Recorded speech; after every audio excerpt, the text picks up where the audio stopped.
100 meters of that kind of walking wears you out. What's up, guys? Dan here, Coalcracker.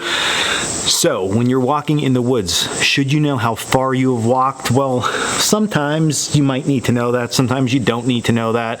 If you're doing any kind of advanced navigation, probably pretty important that you know that. If you're using a map, probably pretty important. So it's going to really depend on your situation. So today we're going to talk about the magic number when it comes to pace count. All right, so let's first talk about pace count and just measuring your travel distance in general. So when it comes to measuring your travel distance, the first thing I'm going to tell you is if you can use technology, use it.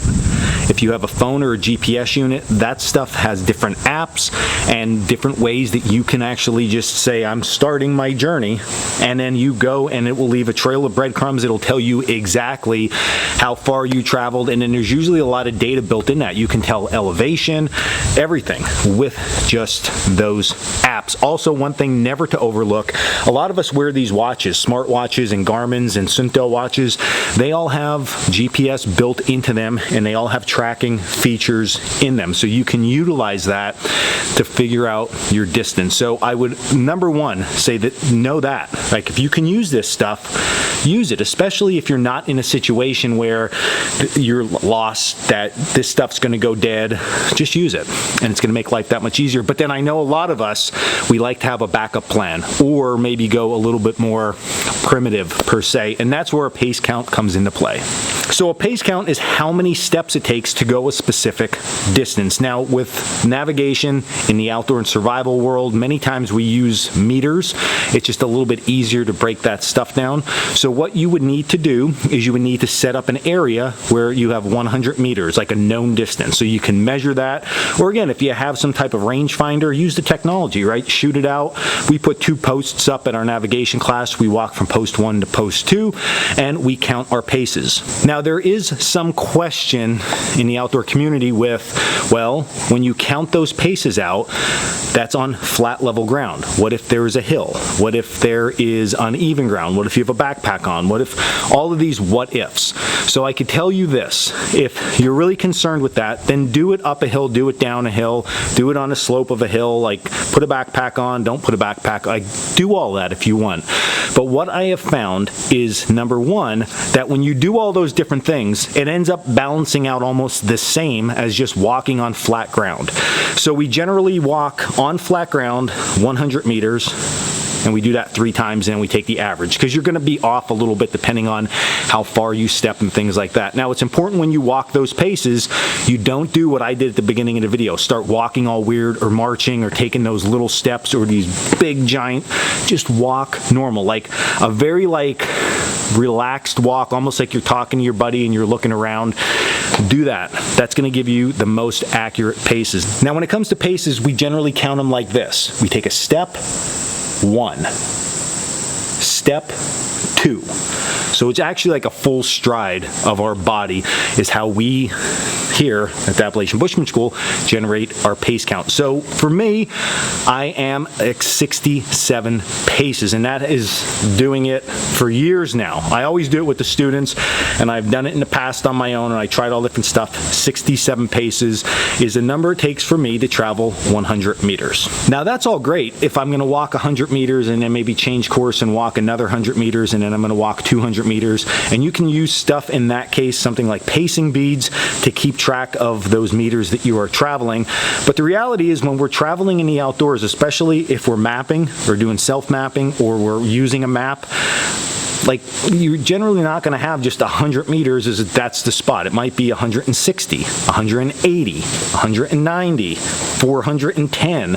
Like there's these different paces that we need to come up with. So that's where your magic number comes into play. So I'm going to break down this formula for you, and let's talk about it. So first and foremost, get your butt outside and go pace out your 100 meters and come out with your pace count. So we're going to imagine that student Todd came up with 68 paces per 100 meters. So it's important that you know that. So we're going to calculate our magic number at this point. So what you're going to do is you're going to take 100, because we're walking 100 meters, and you're going to divide it by your pace count. So in this scenario, Todd is going to take 100 and divide it by 68. He's going to use his calculator and come up with a magic number. This is it. He got it. He got his magic number. 1.47. So 1.47 meters per pace. That's what Todd walks. So he can now remember this number, but also important, remember this number, or put at least this number in your notebook, okay? So now, let's use some examples. First one is that I tell you, hey, I'm at camp, you got to travel 260 meters in to find me. Okay, that's where all the cold beer is, that's where the campfire is, you're at your vehicle, I tell you the direction, and now the distance of 260 meters. So I say, hey, 260 meters, Todd, see you at camp. So what Todd's going to do is he's going to take 260 meters and he's going to divide that by, guess what, his magic number, 1.47. And what he's going to come up with is the answer of 176. And that is how many paces, marker's going dead, paces to get to beer. So a very easy, simple equation there that you can do, which drastically helps your traveling, especially with a map. You'll measure it out, and on the map it'll say 1,236 meters.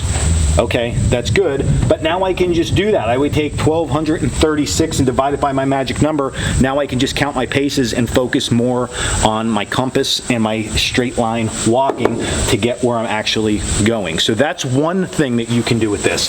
Now on the flip side, I had to come up with that distance, okay? So let's just say I'm at my car and I'm going to go into the woods now and set up this camp. So I walked 384 paces, okay, into the woods. And now Instructor Mike and Instructor Dave, they want to come and they want to find me. And I say, okay, well, I traveled at this bearing into the woods, but I can't tell them the paces because everybody's is a little bit different. So what I'm going to do is I'm going to take 384 and I'm going to times that by my magic number of 1.47. And then what I'm going to come up with is 564. And that is how many meters I traveled. So really, really simple there. So now I could tell Mike and Dave, hey, I walked 187 degrees for 564 meters. That's where I am. That's where the cold beer is. And now they have that number and they could just do the reverse. So now they could take 564. They're going to use their magic number and it's going to give them the paces they need to reach me. So there's only two equations you need to understand with this if you have your magic number when it comes to traveling in the outdoors. Instead of mic drop, marker drop. All right, and there you go. That is how the magic number works. Once you have that, you can now calculate distance. If I tell you to walk so many meters, you know how many paces you need to walk. Or if you walk that and then you need to tell me how many paces you walked, okay, you can also do that. So it's all laid out right there for you. Very simple, very easy. I'm going to put a link, not a link, I'm going to put down in the description that same stuff that we put up on the whiteboard.